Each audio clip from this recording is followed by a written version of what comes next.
Ya, Assalamualaikum warahmatullahi wabarakatuh. Kenalkan nama saya Gusti Mulniati, NIM 1924 1010 3038.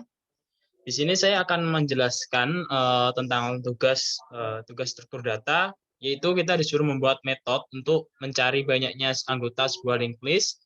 Lalu yang kedua yaitu metode untuk menghitung jumlah atau sumnya dari bilangan di dalam sebuah linked list. Lalu yang selanjutnya yaitu kita disuruh membuat juga metode untuk menyambungkan atau menggabung dua buah linked list menjadi satu linked list.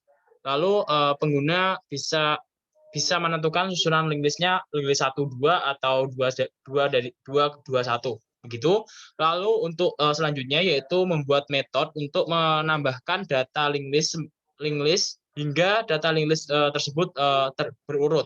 Dan yang terakhir yaitu kita disuruh membuat metode untuk membalik atau reverse data dari list tersebut. Nah, sebelum masuk ke dalam codingannya, saya akan jelaskan terlebih dahulu linked list itu apa. Jadi untuk linked list itu sendiri adalah sebuah variabel yang bisa menampung berbagai macam tipe data. Dan linked list tersebut itu banyaknya variabel itu bisa dihubung-hubungkan itu diibaratkan seperti rantai seperti itu. Nah, dalam codingan saya ini terdapat dua kelas yang akan saya buat, yaitu kelas node. Yang pertama kelas node, lalu yang kedua yaitu kelas linked list-nya. Jadi kelas node ini untuk mendefinisikan datanya itu gimana node-nya, ada node awal, node akhir seperti itu. Nah, untuk link list-nya itu ada beberapa metode, yaitu pertama metode init, lalu transfer list, lalu insert at start, at end, after item, dan lain-lain. Nah, ini akan saya jelaskan terlebih dahulu metode yang pertama, yaitu metode transfer ini. Jadi metode ini itu untuk mengecek, dan di sini sudah terlihat ada if else. Jadi apabila if di sini start node-nya, atau kita dapat lihat di sini start node-nya ini tidak ada, berarti di print saja list itu tidak mempunyai elemen atau tidak mempunyai node-nya. Seperti itu. Lalu yang kedua, apabila tidak ada, kita akan bisa return atau mengeluarkan apa aja yang ada di dalam list tersebut. Lalu yang kedua ada insert at start. Jadi insert at start itu bisa untuk memasukkan sebuah nilai atau data di node awal dalam linked list. Jadi new node-nya ini diisi node dari data tersebut, lalu kita masukkan ke node yang paling awal. Lalu untuk yang insert at end ini untuk memasukkan node yang paling akhir di dalam linked list. Jadi di sini kita masukkan datanya di linked list yang paling akhir seperti itu. Nah, untuk selanjutnya yaitu ini ada insert after item. Jadi di sini untuk codingannya semua ini sudah ada di PPT kemarin, sudah dijelaskan juga. Untuk insert after item itu, jadi kita bisa memasukkan link list ke dalam setelah item ini. Jadi bisa di tengah atau dimanapun. Jadi seperti itu.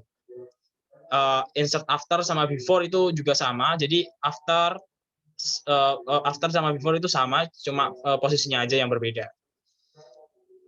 Nah, ini untuk indeks juga udah ada di dalam PPT.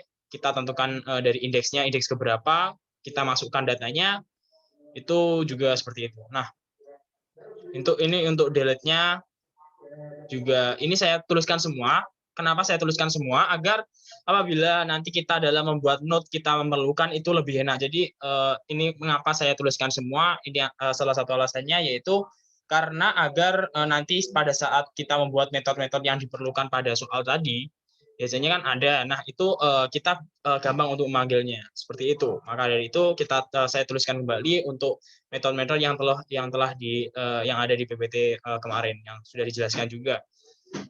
Nah, ini udah ada juga ini metode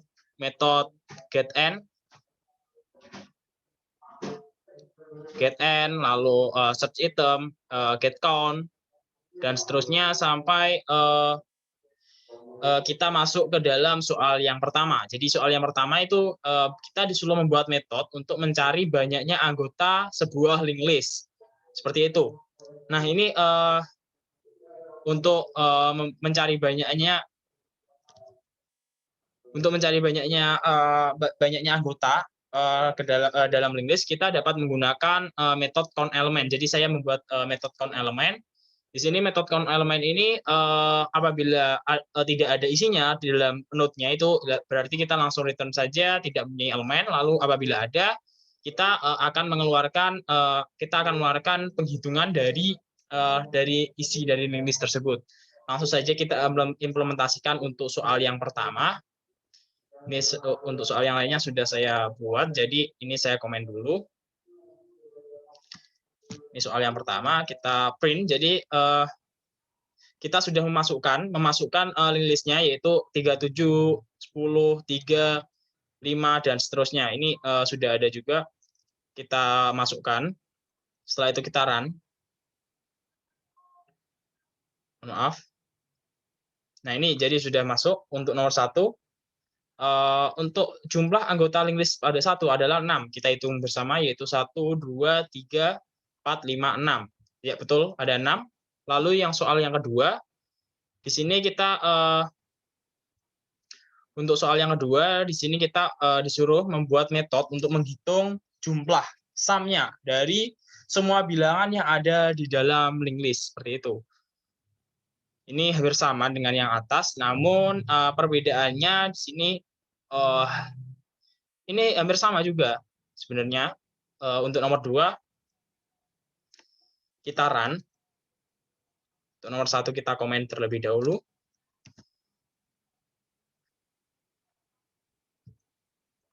Ya, di sini juga bisa dilihat untuk sum anggota linked list 1 adalah 6, seperti itu.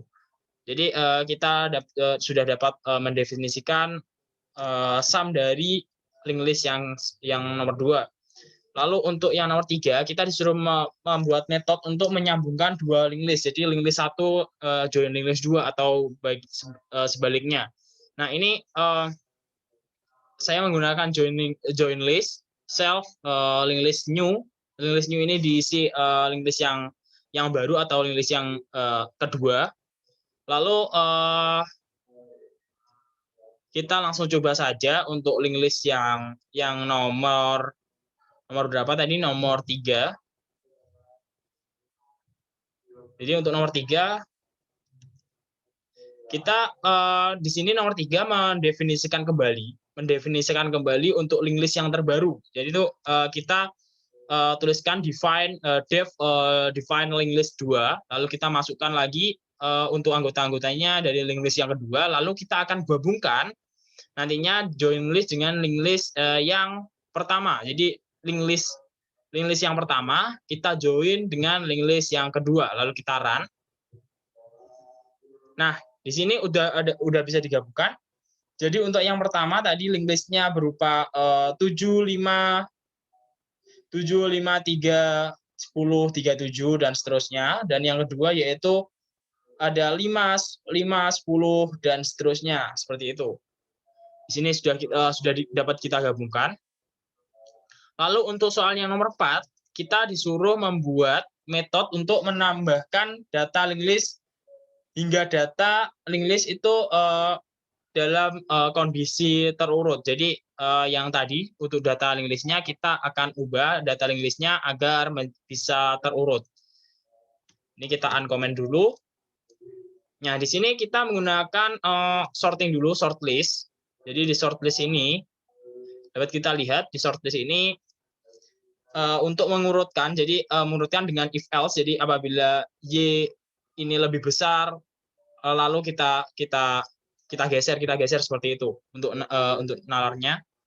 Nah, ini sudah bisa kita lihat. Jadi untuk mengurutkan linked list-nya, jadi sebelum diurutkan yaitu 5, 3, 5, 4, 2, 10, dan 5, lalu sudah diurutkan bisa diurut dari yang terkecil hingga terbesar. Lalu untuk yang nomor 5, kita disuruh untuk membuat metode untuk membalik arah. Jadi kita reverse dari linked list tersebut. Jadi untuk reverse-nya untuk nomor 5 kita menggunakan transfer list seperti biasa, transfer list untuk ngecek apakah ada isinya atau tidak tadi. Lalu di reverse link di sini. Nah, di reverse ini kita akan membalik dengan cara ada endpoint, lalu pointer, lalu pref juga. Di sini saya beri nama itu untuk membalik pointer tersebut. Jadi konsepnya ini hanya pertukaran variabel saja. Jadi untuk nomor 5 langsung saja kita run. Nah, di sini sudah ya. Jadi kita sebelumnya seperti ini. Jadi 7, 5 dan seterusnya. Lalu 7, 5 ada di bawah seperti itu.